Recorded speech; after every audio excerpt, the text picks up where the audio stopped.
कैसे हैं आप सब? आई होप आप सब बहुत अच्छे होंगे। सुबह के बज रहे हैं 9। तो अब मैं नहा धो के चाय पानी हम लोग का हो चुका है। अब मैं चलती हूँ किचन में खाना बनाने। खाने में मैंने दाल बना लिया, चावल बना लिया है और मूली की सब्ज़ी बनाई है। और अब मुझे बनाना है आज ये क्या कहते हैं, ओल की सब्ज़ी। तो इसको बनाऊंगी। और आज छोटी दिवाली है। छोटी दिवाली की आप सबको ढेरों बधाइयाँ, बहुत ढेर सारी शुभकामनाएं। मैंने सिंदूर भी हल्का सा लगा लिया, कंघी कर लिया। आज फिर मैंने बाल धुल लिया क्योंकि बाल साफ़ सफाई करने की वजह से बड़े गंदे हो गए थे। सब पे धूल धूल सी जमी थी। तो मैंने फ़ोन को लगा दिया है, रख दिया है। तो चलती हूँ अपना काम शुरू करने। और पहले आटा गूँथूँगी और उसके बाद सब्ज़ी बनाऊँगी। सब्ज़ी बनाना क्योंकि पापा जी को आज कचहरी जाना ही है, उनकी छुट्टी नहीं है। और मम्मी जी गई दुकान पे, मेरे हस्बैंड सोए हुए हैं, उठेंगे तो जाएंगे शॉप पे। तब तक चलती हूँ कुछ अपना प्रिपरेशन करने। यहाँ पर मेरी बेटी डीप क्लीनिंग में लग गई है। इसको बोला बेटा साफ़ कर दो, ड्रेसिंग वगैरह पोंछ दो, जो भी है सबको साफ़, चाहे सामान थोड़ा छोटा हो या बड़ा हो या फिर पुराना ही हो, क्यों ना साफ़ होना चाहिए। तो पूरा घर धुल रही थी मैं, लगभग अपने कमरों वमरों को धुल करके आ गई थी बाहर। बाहर का हाल धुलना था और सारे जंगले वगैरह भी सब धुलाए गए, दरवाजे वगैरह भी सब धुल लिए थे। जो भी है, घर जैसा भी हो पर सबको साफ़ सुथरा होना चाहिए। ज़रूरी थोड़ी है कि सबका घर हमेशा, सबके घर में टाइल्स और वो लगी हुई। मेरी देवरानी भी लगी हुई थी और मैं भी, दोनों लोग मिल करके पूरे घर को धुले हैं। सब कमरों, एक एक कमरे को धुल डाले हैं। बाहर का बाउंड्री भी धुला गया है। और आज क्या कहते हैं, छोटी दिवाली है तो सारा चीज़ें साफ़ होनी चाहिए। सब चारपाई को भी मैंने धुल लिया था। और ये मंदिर वगैरह भी सब कुछ एकदम क्लीन हो चुका था। कल छोटी दिवाली के दिन सब कुछ साफ़ हो चुका था। और मुझे मार्केट भी जाना था, तो इसलिए सारा जल्दी जल्दी काम भी ख़त्म करना था। फ्रिज वगैरह के कवर भी मैंने धुल लिए थे। दूध, अब ये दोपहर का समय है, आए थे मेरे भांजे, मैं उनके लिए चाय बना रही थी। और चाय बना करके तो उनको दूंगी, क्योंकि वो आ गए थे, हम लोग धुल रहे थे तभी आ गए थे। तो पानी दिया, पानी पी करके वो चले गए थे दुकान पे, क्योंकि मम्मी वहीं थी। तो बोले कि नानी के पास जा रहा हूँ। तो चाय बना के अब सारा काम निपट चुका, तो मैं सोची एक कप बैठ के चाय पीती हूँ सुकून से। चाय बना लूँगी, उसके बाद तब फिर चाय पीऊँगी। हाँ, मेरी बेटी भी आ गई है नहा के। ये मेरी शॉप का टी शर्ट है जो मेरी बेटी पहनी है, बहुत सुंदर लग रहा था इसके ऊपर। और काफ़ी जच रहा था और बड़ा बड़ा ही अच्छा लग रहा था मुझे, पहनी थी वो। तो लाए थे मैं इसको छोटी दिवाली पर पहनने के लिए। ऐसे ही टी शर्ट वगैरह बहुत सारे हैं, तो उसी में से एक निकाल के लाई थी कि अपनी शॉप पर है तो मैं बाहर से क्यों लूँ, जो नहीं रहता है वही मैं बाहर से ख़रीदने की कोशिश करती हूँ। अपने लिए भी 2 कपड़े मैंने शॉप से ही लिए थे अपने। एक तो आप लोगों को साथ दिखाया भी था। चाय मेरा हो रहा है, तब तक मैं चलूँगी कुछ और काम करूँगी। सुबह से कंघी करने का मौका नहीं मिला था। सुबह बाल धुली थी, कंघी करके वही सिंदूर लगाया था। और ये कप हम लोग उस दिन प्रदर्शनी में लिए थे, बड़ा सुंदर कप है। तो इसका उद्घाटन आज करूँगी, मैं अपने भांजे को दूँगी। सबसे बड़े हमारे ब्राह्मण वही है। भांजे हमेशा बड़े होते हैं, उनका दर्जा हमेशा ऊंचा होता है, ब्राह्मण के समान होते हैं। तो उनको दूँगी मैं इसमें चाय धुल के। तब से निकाला नहीं था, वैसे ही रखा था, तो उनको मैं इसमें चाय दूँगी। चाय मेरा हो भी चुका था और अब मैं चाय पीऊँगी सुकून से थोड़ी देर बैठ करके। तो फिर यहाँ मैंने बेडशीट भी बदल ली है, ये वाली चादर बिछा दी है। ये चादर मैंने ली नहीं है, मेरी दीदी मुझे दी हैं। बहुत ही सुंदर है, मेरे बच्चों को बड़ा पसंद आया तो मैंने इसको आज बिछा दिया। दिवाली था, बिछाई नहीं थी इसको, ये उन्हीं का चादर था तो रखी थी, कहीं ले जाओ। और कवर कवर वगैरह सब सूख गए थे तो मैं ले आई इनको लगाने के लिए।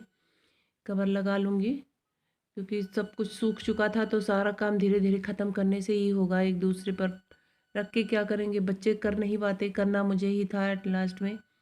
तो फाइनली यहाँ पर मेरा कवर लग चुका है, सब पे सब काम हो चुका है। और अब जाना था मुझे मार्केट, तो मैं पहुँच गई हूँ मार्केट सामान लेने के लिए, जो कि मुझे अपने दुकान के लिए लेना था।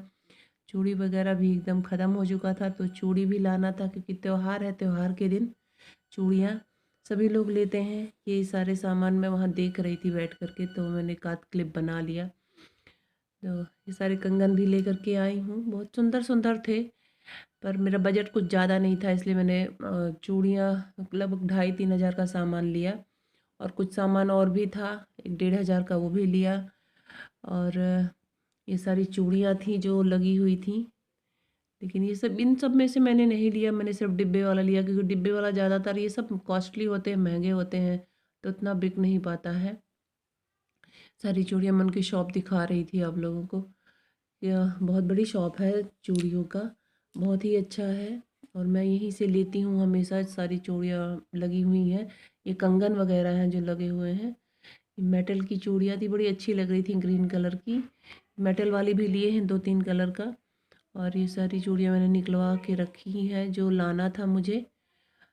और फाइनली मैं आप लोग को अपना घर दिखा रही थी, सब सज चुका है, सब में लड़ियाँ लग चुकी हैं दिवाली के लिए। तो बहुत सुंदर लग रहा था, रात में जल रहा था ये क्या कहते हैं, डिस्को बल्ब भी जला दिए थे। छत पे मेरे देवर जी अपना कमरा सजाए हुए हैं, उनका भी बड़ा सुंदर लग रहा था। मैं छत पे जाके भी रिकॉर्ड करके लेके आई। तो बताइए कैसा लग रहा था मेरा घर, कमेंट करके मुझे ज़रूर बताइएगा। आप लोगों से रिक्वेस्ट है, मैं अपना पैर धुल रही थी, ये भी रिकॉर्ड हो गया, इसको मैंने देखा नहीं, क्योंकि बाहर से आने के बाद हाथ पैर बिना धुले रहा नहीं जाता है। और मेरे पापा जी बच्चों के लिए लाए थे, पापा जी पटाखे लाए थे। बच्चे जिद करने लगे तो गए चौराहे से थोड़े से पटाखे लेकर के आए, तो वही जलवा रहे थे बच्चों से। बहुत छोटे छोटे थे, क्योंकि बच्चे जिद कर रहे थे, नहीं बाबा लाना है, बाबा लाना है। तो लेके गए पापा जी मेरे निष्ठा को और मेरे बाबू को लेकर के गए पटाखे, तो वो जलवा रहे थे कि जला दें बच्चे। थोड़े से हैं, कुछ जले कुछ ख़राब हो गए थे। चरखी लाए हुए थे जो कि आधे जले आधे ख़राब निकले। अब कोई क्या कर सकता है, बाज़ार की चीज़ें कैसी होती हैं। तो वही वो जला के सब दिखा रहे थे। अभी तो आज मैंने बोला कि ना जलाओ, आज अभी छोटी दिवाली, इतना कोई वो नहीं है, लेकिन बच्चे मान नहीं रहे थे, नहीं जलाना है जलाना है। तो फाइनली सारा इन लोग का चरखी जल चुका था। और ये लोग पता नहीं क्या ये लोग देख रहे थे, उसमें ढूंढ रहे थे। मेरा बेटा तो बहुत ही जिद्दी है, बहुत मानता नहीं है। और ये मेरे देवर जी पटाखे लेकर के आए थे, सारा सब दिखा रहे थे, बच्चे शूट कर रहे हैं। मेरी बेटी इसको शूट कर रही थी, बहुत सारे पटाखे लाए। अरे वो बहुत ही लगभग 2,500-3 हज़ार के पटाखे लेकर के आए हैं। तो बच्चे उनसे भी जिद करने लगे, नहीं दिखाओ चाचू, दिखाओ चाचू। तो सब पटाखे दिखा रहे थे। पटाखे दिखाने के बाद बच्चे जिद करने लगे कि नहीं चाचू जलाओ, पटाखे जलाओ। तो मान नहीं रहे थे सभी बच्चे। तो एट लास्ट मेरे देवर जी गए लेकर के बच्चों को जलवाए पटाखे। और यहाँ पर वो लाइट जल रही थी, बड़ी अच्छी लग रही थी। पूरे ऐसे लग रहा था जैसे कोई क्लब में सब बच्चे डांस कर रहे हैं, जैसे डिस्को वाला लाइट, बहुत ही सुंदर लग रहा था। और जब लाइट बंद हो जाती तब तो और अच्छा लगता है। फिलहाल लाइट तो जल रही थी, क्योंकि बच्चे इधर उधर घूमते रहते हैं तो डर लगा रहता है कहीं चोट ना लग जाए। तो ये बाहर गए हैं, गेट पे पटाखे जला रहे हैं, क्योंकि अंदर जलाते तो बच्चे शायद डर। और अंदर पर्दे वगैरह भी लगे हुए थे, तो इसलिए बाहर गेट के बाहर पटाखे जलाए हैं। क्या पता रिस्क लेने से कोई वो नहीं है, तो गए हैं गेट के बाहर जलाने, क्योंकि कहीं गलती से भी अगर अंदर छटक के लग जाए तो पर्दों में लग सकता है, इसलिए वो बाहर ही जला रहे थे। और ये फुलझड़ियाँ भी मेरे बच्चे जला लेंगे, क्योंकि एक अनार भी जला दिए थे, फुलझड़ी भी जलाए। फुलझड़ी तो चिंगारी वाली नहीं थी, लेकिन कलरफुल वाली थी। तो मैं इसी के साथ इस वीडियो का एंड करूँगी। मिलूँगी आपसे नेक्स्ट ब्लॉग में, बाय।